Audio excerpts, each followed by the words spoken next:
Hey everyone, welcome to another LEGO fan video. I'm your host LEGO fan, and I do fun LEGO videos at about 10 steps per video, as well as cool Ben 10 videos. If you guys are new, please like, subscribe, ring the bell, do all that YouTube algorithm stuff. With that out of the way, let's get started.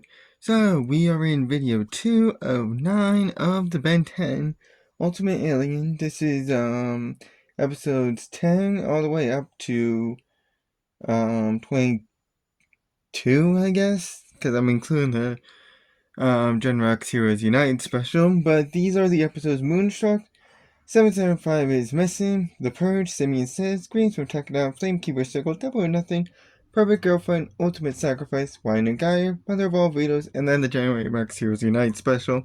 Not necessarily in that order, it's in release order.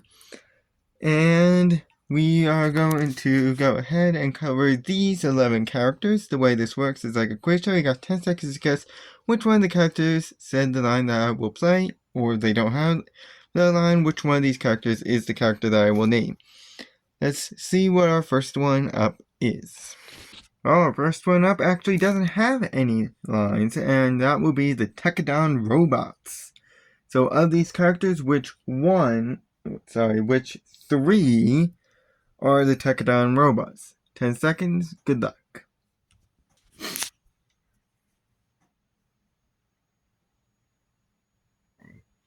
There are other characters that we cover, of course, but those will be in a different part. I already chose these characters in advance via a random numbers generator, but as of right now, these are the 11 characters I will cover. We covered another 10 in the previous video.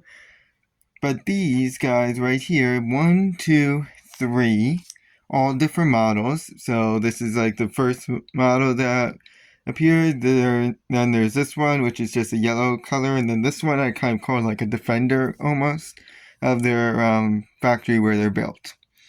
But these are the Technadon Robots. They are an alien robot, obviously, who only appeared in the episode of oh, wow, I forgot to edit that. Wow. Dark bypassed me. But at least I remember. So they actually appeared in the episode Greens from Technadon, where they were ordered by Volcanus to try and eliminate Ben. So first one attacked at a golf course, and then another one attacked at Burger Shack. Both were eventually destroyed by the gang, before a third one finally was turned out, and this one was the hardest one to defeat of all. That's this one right here. And in fact, they never actually managed to beat it. He led it away and got it to track Volcanus rather than him via putting an identity mask on the back, mimicking the Omnitrix. So that way it was chased off planet with Volcanus, chasing Volcanus. So it can fire laser blasts out of either its fingers or its palm. Its palm is a stronger blast. This could be one strong blast or just a few mini blasts. It can also fire a rocket as well. They are also built in what are called Technadon fabricators. These are essentially mobile machines that can be ordered for a large sum of money. Essentially, you gotta be like the richest person in the universe to do it, or just have some good connections. They are indestructible in the slice. You're not going to destroy them anytime soon. They can't be phased through. They can't be absorbed. You're not going anywhere near them. They also have orbs that could be used to harm intruders. They administer like an electric shock. They also can't be harmed by these Technadon robots can't be harmed by mana on the outside, or they can't be. And they can't be contained by mana either. They can be harmed by mana on the inside, but not the outside. They are also very huge and are decent fighters and are pretty agile for themselves. They also cannot be phased through and can see invisible objects themselves. It has enhanced strength, which are strong enough to break through Kevin's transformation and Gwen's shields. It can also cause earthquakes with a stomp and punch really hard. It also has very good durability, and has enhanced intelligence. It's essentially Doomsday. This is Ben 10's Doomsday, almost. Anytime that you destroy it, it can't be killed in that same way again. So let's say you destroy it by blowing it up. now it can't be blown up. Let's say you destroy by cutting it to pieces, now it can't be cut into pieces. That sort of thing. It adapts to its situation. Anytime you beat it in one way, it's going to adapt, and now you can't be beat that way. It can regenerate any lost limbs that it has, and is somewhat fast. It can also fly as well as merge with humans and possess them, and it can also still maintain consciousness even if only one part of it remains. So if you cut off the hand and destroy the body, the hand is now the Technadon Robot, and it can regenerate it. And if it feels death is near, it can also release that hand to escape. While the main body dies, it will still be able to live on. However, its regeneration and its merge are a very slow process and takes a lot of time to do it, and if it's merged with the person can fight back. It can also be destroyed by mana if any part of its insides are exposed, and limbs can be removed if a person is strong enough. Its main weakness is the head. If you manage to rip off the head, it will die, and it can be pulled apart by magnets, but its main weakness, though, is its visual lock. That's the way it locks onto its targets. So you can easily trick it by having a fake symbol or something, however it's tracking you, to go and attack someone else rather than you. Let's move on to our next character, whose first line is, I'm gonna try not to take that personally. of these characters, which two are that one. 10 seconds, good luck.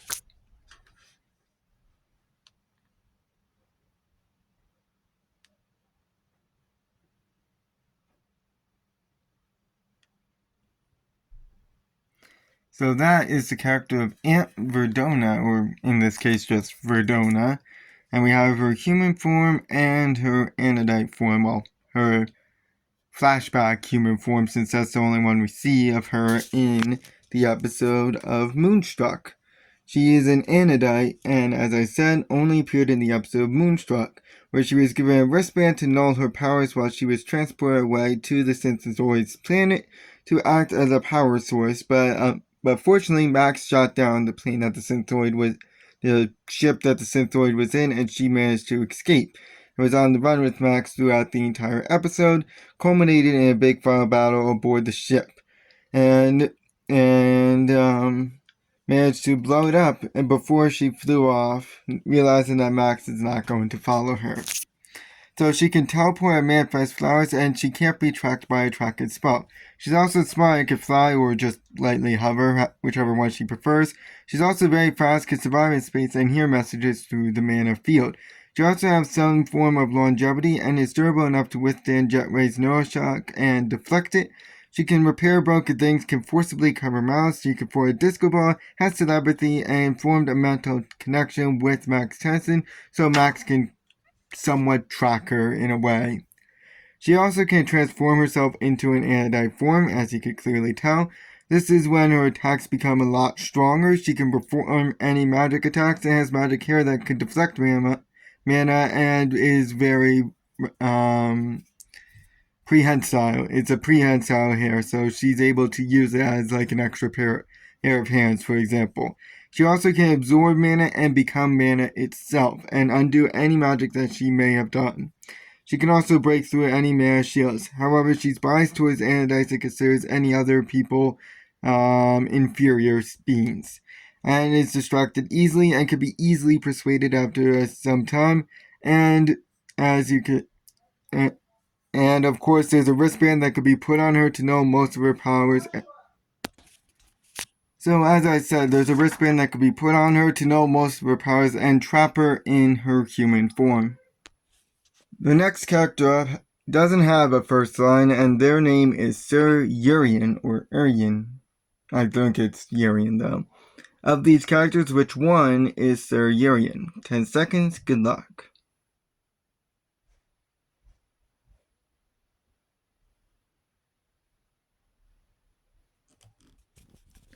So, Sir Urien is this guy right here.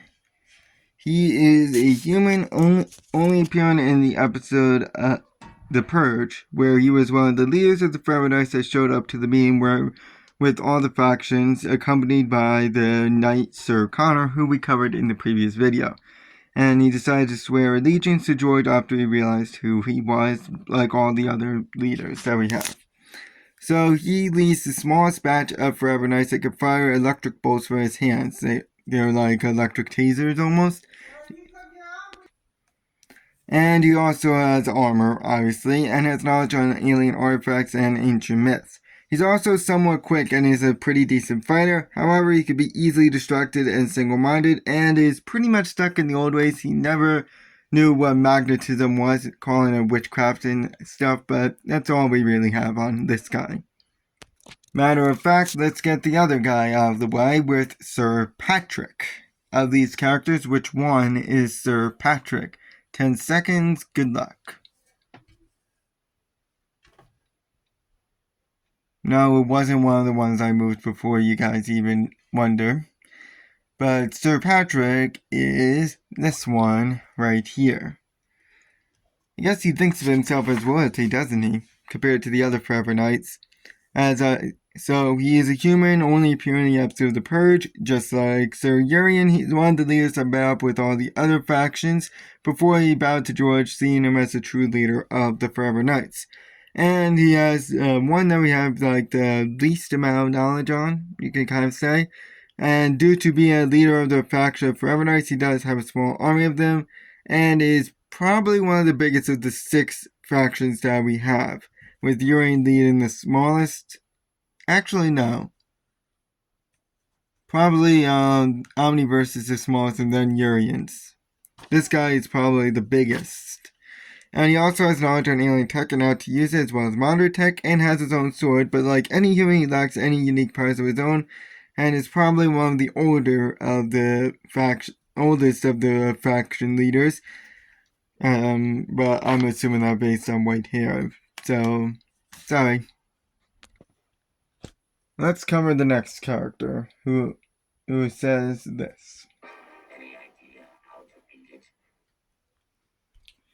Very nice robotic voice. So, of these characters, which one said that line? 10 seconds, good luck.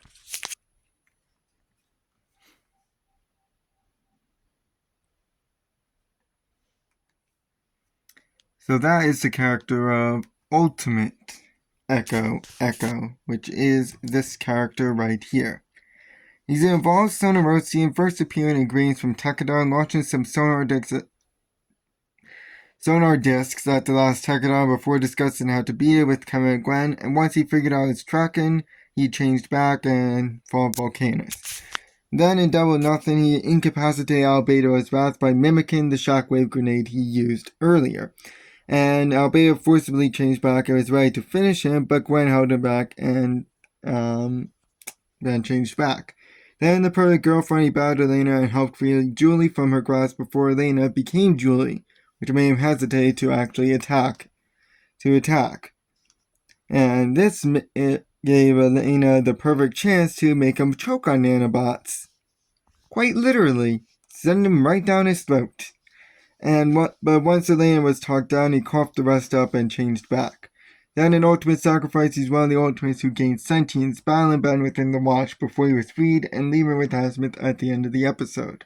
So he could throw sonar discs which unleash sonar screams, which will come back when used and are fast enough to keep up with missiles. They can also duplicate themselves and unleash sonic zoom, a ball of sonar that traps the person. And they also are one of the few attacks that Ben has that can last after Ben transforms back. He can also survive in space, can fly, and his sentient counterpart cannot be possessed. He also can contain big explosions, and sonic screens can come from his body or his mouth, which can push objects away from it, or are more powerful than his base form, able to actually tear apart buildings. However, he can't clone himself, he's not terribly strong, and can be pulled by magnets. One of the last of our silent characters that we have today are the Xenocytes. So which one of these characters is the Xenocytes? 10 seconds, good luck. Man, we haven't seen these guys in forever, since like the first season of Alien Force, really. And that will be these ones right here. These are their own species, only appearing in Simian sets where one was given to Mizaru, as a gift for money after Simian escaped, only for it to actually change Mizaru into, well, essentially their leader. They then appeared only a goo pit to convert any of the arachnochimps that were left, but they were all killed, including the one that was controlling Mizaru after it was crushed by Simian. After they were all fixed. After it was crushed by Simian, I should say, sorry. So they are incredibly fast and have sharp teeth and enhanced agility and can move via their tentacles. They are usually also mass bred and can breathe underwater and often hatch underwater as well, and latch onto faces and transform people into DN aliens. However, they can be knocked out and crushed with relative ease, and by a special process they can also be removed from their hosts. But this is a pretty complex process. Let's see who's next.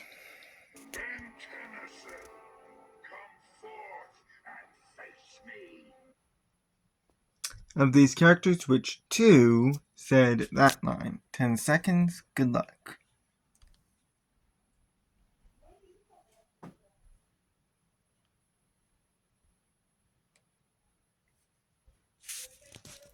So, that will be this guy right here. And speaking of Mizaru, here he is. This is Mizaru. That is him without the Xenocyte, and this is him with the Xenocyte.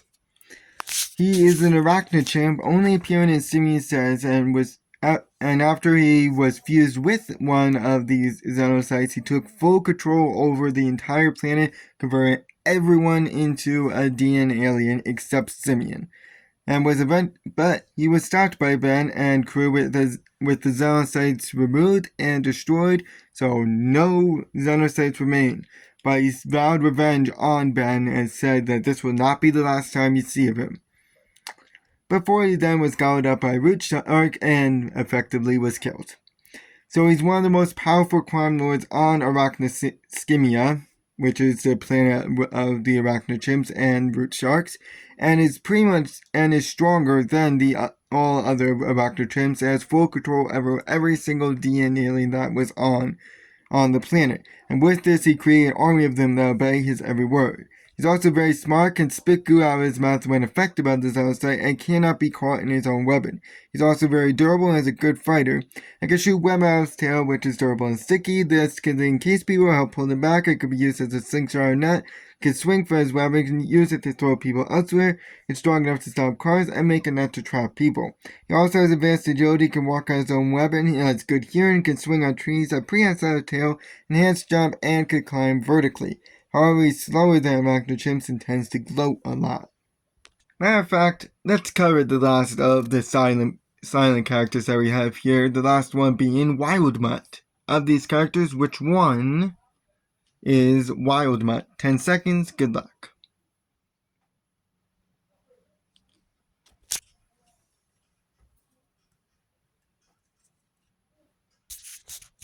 This is Wildmutt right here. So, he is a Volpomancer, first appearing in Prisoner number 775 is missing, battling said character outside Rosum's house, but he lost and decided to go ultimate in order to finish him off and save Rosum and his family. Then in the purge he appeared briefly, sniffing for any trace of the knights, but found nothing. So he can sense movement via the gills on his face. In fact, that is how he sees, and has been shown to be very agile and have sharp claws which could rip through a lot of stuff, including metal. He's also very strong and has a very powerful bite and a charge. He can also speak Volpomancer and has been shown to be smarter than his DNA species.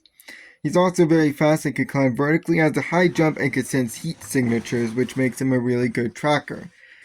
But he can't speak English, and when sick he actually cannot see, due to the fact that the mucus clogs his gills, which enables him to see. He's also weak to sonic sounds, doesn't have that fast of a reflex, and is very heavy. And when young, he doesn't have as strong of a bite as his adult counterpart. Let's see who our next character up is. Of these characters, which one said that line? 10 seconds, good luck.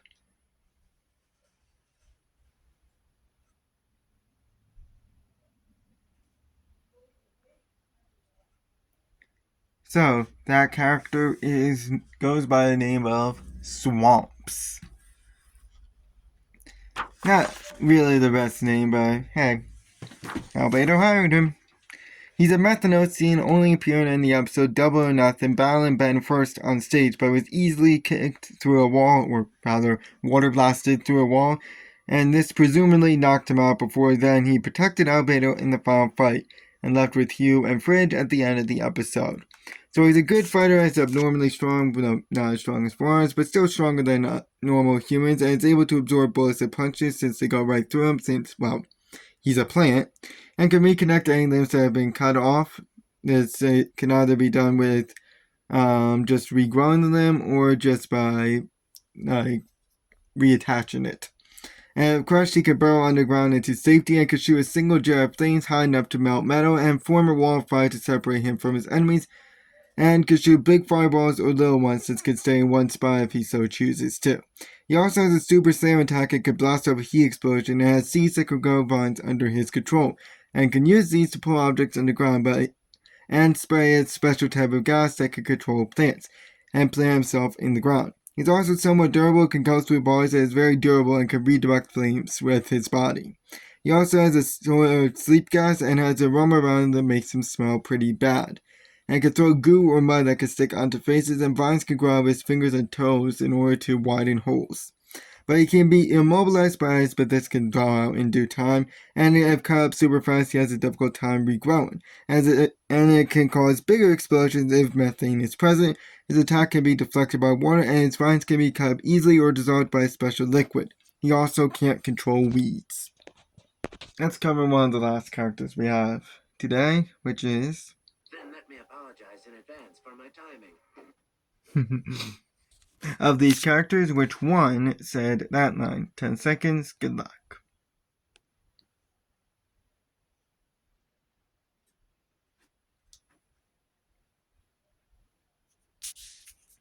So that is the character of Simian.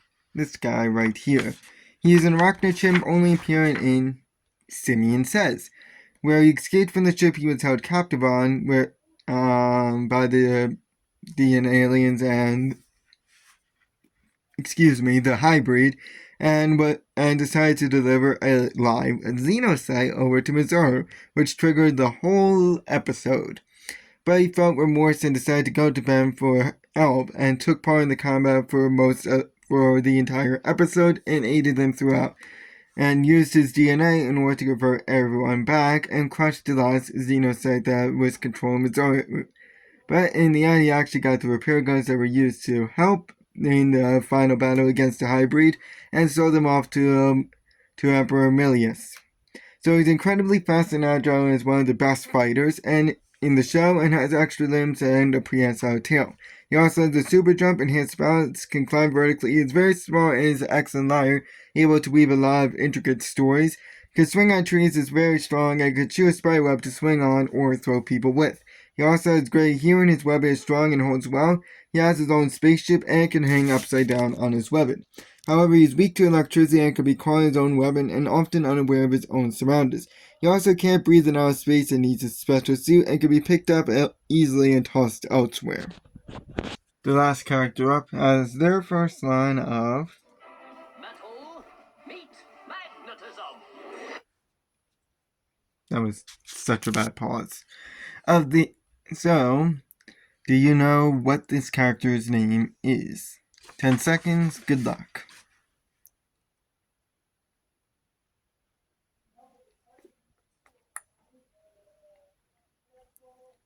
So, this character goes by the name of Lodestar. He is a Biosavarian, first appearing in the Ben 10 January Rex Heroes United episode, fighting Rex starting on a bridge before he got launched to a nearby rooftop where the fight continued. Then he decided to switch to Wrath in order to save people on the ground. Then the Purge, he battled the Mech Dragon and managed to destroy it by launching Kevin through the dragon and pierced it straight through. So he's very durable, and obviously he has magnetic abilities, so he can repel or attract magnetic objects and catch magnetic things and toss them back, a form of magnokinesis. He also can lift up people that are mostly or all metal, like Forever Nice or Kevin when he's in a metal disguise. He can also reform himself if he's ever blown up and could create his own form of a shield. He also can fly or levitate, it's hard to tell, and make magnetic objects be attracted to other beams, and can accelerate any sort of magnetic objects if they are thrown his way. But he can't attack non-magnetic foes, and his head is his biggest weakness, as if that is removed and thrown elsewhere, so will his body. And by the way, and I forgot to note this with Humongousaur, we have him in the show and him in the General Rex Heroes United special, which has some slight variations, some more darker colors, but really that's it. We'll cover another 10 characters in the next part, and I'll see you guys then. So long!